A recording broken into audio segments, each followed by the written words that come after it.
സാധാരണക്കാരുടെ ജീവനും ജീവിതത്തിനും വേണ്ടി കഴിഞ്ഞ 3 പതിറ്റാണ്ടുകളായി കേരളത്തിൻ്റെ പൊതു സമൂഹ മണ്ഡലങ്ങളിൽ നിറഞ്ഞു നിന്നിട്ടുള്ള കരുത്തുറ്റ വനിതാ സാന്നിധ്യമാണ് ശ്രീമതി ശോഭാ സുരേന്ദ്രൻ. ദേശീയ ജനാധിപത്യ സഖ്യവും ആദരണീയ പ്രധാനമന്ത്രിയും ആലപ്പുഴയിലേക്ക് നിർദ്ദേശിച്ചിട്ടുള്ള ശ്രീമതി ശോഭാ സുരേന്ദ്രനെയാണ്. ശോഭാ സുരേന്ദ്രനെ കുറിച്ച് ഈ നാട്ടിലെ സാധാരണക്കാരായിട്ടുള്ള ആളുകൾക്കറിയാം.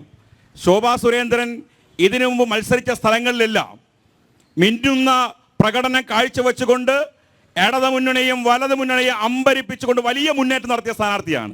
ആ കണക്ക് പറയുവാണെങ്കിൽ 2016 പാലക്കാട് നിയമസഭയിലേക്ക് ശ്രീമതി ശോഭാ സുരേന്ദ്രൻ മത്സരിച്ചപ്പോൾ അവിടെ ഇടതുപക്ഷത്തിന് കാലടറി എന്ന് പറയുമ്പോൾ അവിടെയും 2019 2021 കഴക്കൂട്ടത്ത് മത്സരിച്ചപ്പോൾ അവിടെ UDF LDF സഹായിക്കുകയും അവിടെയും 2ാം സ്ഥാനത്ത് ശ്രീമതി ശോഭാ സുരേന്ദ്രൻ വരികയും 2016 2021 കേരളത്തിലെ നിയമസഭാ മണ്ഡലങ്ങളിൽ നടന്ന മത്സരങ്ങളിൽ ശ്രീമതി ശോഭാ സുരേന്ദ്രൻ നടത്തിയിട്ടുള്ള വലിയ പോരാട്ടം 2ാം സ്ഥാനത്ത് ദേശീയ ജനാധിപത്യ സഖ്യത്തെ എത്തിച്ചു എന്നുള്ളത് തന്നെയാണ്. അത് മാത്രമാണോ? 2014 പാലക്കാട് ലോകസഭയിലേക്ക് ശ്രീമതി ശോഭാ സുരേന്ദ്രൻ മത്സരിച്ച സമയത്ത് അവിടെ 60,000 മാത്രം വോട്ടുള്ള ദേശീയ ജനാധിപത്യ സഖ്യത്തിന് 1.5 ലക്ഷം വോട്ടിലേക്ക് ഉയർത്തിയ സ്ഥാനാർത്ഥിയുടെ പേരാണ് ശ്രീമതി ശോഭാ സുരേന്ദ്രൻ.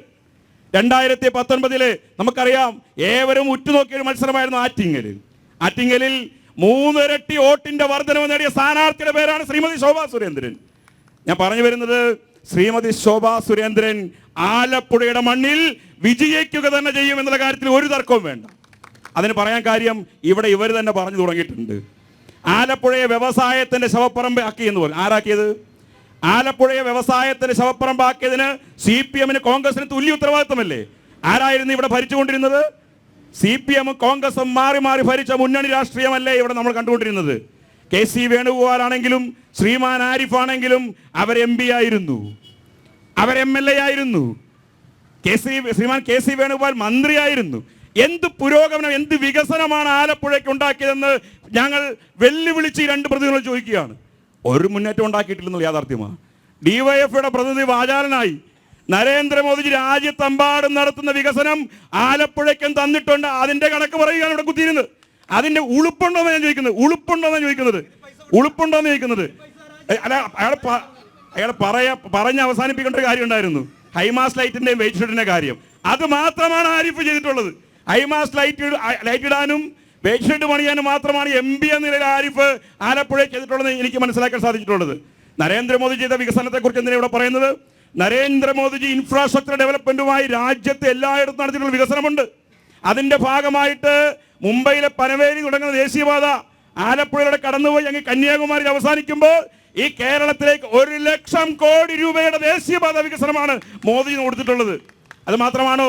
ആലപ്പുഴ ബൈപ്പാസ് കൊണ്ടുവന്നത് UDF ആണെന്ന് പറയുന്നു, LDF ആണെന്ന് പറയുന്നു. എൻ്റെ മുമ്പിലിരിക്കുന്ന ഈ ജനങ്ങൾ എത്രയോ കാലമായിട്ട് ഈ നാട്ടിൽ ജീവിക്കുന്നു. എത്ര കാലങ്ങളായിട്ട് പത്രമാധ്യമങ്ങളിൽ 4 പതിറ്റാണ്ടുകളായി ചർച്ച ചെയ്ത ആലപ്പുഴ ബൈപ്പാസ് മോദി വരേണ്ടി വന്നില്ലേ? നരേന്ദ്രമോദിജി വന്ന ശേഷമാണ് ആലപ്പുഴ ബൈപ്പാസ് യാഥാർത്ഥ്യമാക്കിയത്. റെയിൽവേ ബന്ധപ്പെട്ട ചെറിയ പ്രശ്നങ്ങൾ പോലും പരിഹരിക്കാൻ കഴിവില്ലാത്ത MP ശ്രീമാൻ വേണുഗോപാലും ശ്രീമാൻ ആരിഫ് അടക്കമുള്ളവർ മോദിജി നേരിട്ട് ഇടപെട്ടു. അത് ഈ കേരളത്തിൽ മാത്രം, രാജ്യത്തെമ്പാടും മോദിജി ഇടപെട്ടു. ബൈപ്പാസ് ഇവിടെ മാത്രമല്ല, കഴിഞ്ഞ ദിവസം മാഹി ബൈപ്പാസ് മോദിജി ഉദ്ഘാടനം ചെയ്തു, കൊല്ലം ബൈപ്പാസ് മോദിജി ഉദ്ഘാടനം ചെയ്തു. കേരളത്തിൽ അങ്ങോളം ഇങ്ങോളം പൊതുനിരത്തുകളുടെ വികസനം അത് നരേന്ദ്രമോദിയുടെ ഗ്യാരണ്ടിയിലാണ് നടക്കുന്നത്. ഞങ്ങൾ ഇത്തവണ ദേശീയ ജനാധിപത്യ സഖ്യം ഈ നാട്ടിലെ സാധാരണക്കാരോട് പറയുന്നത്, നിങ്ങൾ ആഗ്രഹിക്കുന്ന വികസനം മോദിയുടെ ഗ്യാരണ്ടിയിൽ യാഥാർത്ഥ്യമാക്കുക എന്നുള്ളത് തന്നെയാണ്. മോദിയുടെ ഗ്യാരണ്ടി ജനങ്ങൾക്ക് വിശ്വാസമുണ്ട്. ഒരു കാര്യം ഞാൻ ചോദിക്കാൻ ആഗ്രഹിക്കുന്നു. 8 വർഷമായിട്ട് കേരളം ഭരിക്കുന്ന പിണറായി വിജയന്റെ ഗ്യാരണ്ടിയിൽ ഈ ഇലക്ഷനെ നേരിടാൻ ധൈര്യമുണ്ടോ? നിങ്ങൾ എവിടെയെങ്കിലും പറയുന്നുണ്ടോ? 2014 ഒടുവിൽ ശ്രീമാൻ മൻമോഹൻ സിംഗിന്റെ ഗ്യാരണ്ടിയിൽ തെരഞ്ഞെടുപ്പ് നേരിടാൻ ധൈര്യമുണ്ടായിരുന്നു. പക്ഷേ ഒരു കാര്യം ഞാൻ പറയാം സുഹൃത്തെ, ഒരു കാര്യം പറയാൻ, ശ്രീമാൻ നരേന്ദ്രമോദിജി മൂന്നാമതും ഈ രാജ്യത്തെ പ്രധാനമന്ത്രിയായി തിരഞ്ഞെടുക്കാൻ പോകുന്നു എന്ന വിവരം നിങ്ങൾക്കറിയാം. അതെന്തുകൊണ്ടാണ്? ജനങ്ങളിൽ വിശ്വാസമുണ്ട്. ഞാൻ വലിയ വീരവാദം മുഴക്കുന്നുമില്ല, വലിയ ധൈര്യം പ്രകടിപ്പിക്കുന്നുമല്ല.